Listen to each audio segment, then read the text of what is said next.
কারো ক্যান্সার দেখে যদি এই দোয়াটা আপনি বিশ্বাসের সাথে পড়েন, জীবনে কোনোদিন ক্যান্সার রোগে আক্রান্ত হবেন না। দুর্ঘটনা দেখে যদি পড়েন, ওই দুর্ঘটনা আপনাকে স্পর্শ করবে না। যে কোনো কারো বিপদ দেখে যদি কোনো বিশ্বাসী বান্দা এই দোয়া পড়ে, বিশ্বনবী বলেন লাম ইউসিবহু যালিকাল বালা, ওই বিপদ তাকে আর ধরবে না। উফিয়া মিনহু মিন যালিকাল বালা কাইনাম মা কান, সে যতদিন হায়াত পাবে কোনোদিন ওই বিপদ তাকে স্পর্শ করবে না। অনেক সময় আমরা দেখি হাসপাতালে ক্যান্সারের 3rd স্টেজে চলে গেছে, লোকটা হ্যাংলা হয়ে চিকন হয়ে হায়রে কি কষ্ট পায় দেখি না। বিষ্ণু বলে একটা দোয়া যদি কেউ অন্যের কোন বিপদ দেখে পড়ে, ওই বিপদ তার জীবনে কখনো আসবে না। অনেক সময় হয় যে আমরা মহাসড়ক দিয়ে যখন চড়ি, দুর্ঘটনায় আইরে আল্লাহ, দুর্ঘটনায় মানুষের মাথা একদিকে দেহ আরেকদিকে, এরকম হয় না? আল্লাহ তুমি হেফাজত করো।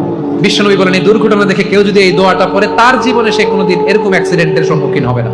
শুনবেন, বিশ্বনবী বলেন অন্যের বিপদ দেখে কেউ যদি পড়ে আলহামদুলিল্লাহিল্লাযী আফানি মিম্মা বাতালাকা বিহি ওয়া ফাদ্দালানি আলা কাসীরিম মিম্মান খালাকা তাফদীলা, মানে প্রশংসা সে আল্লাহর, যে আল্লাহ তাআলা তোমাকে যেই জিনিস দিয়ে পরীক্ষা করেছে আমাকে ওইটা থেকে বাঁচিয়ে দিয়েছে।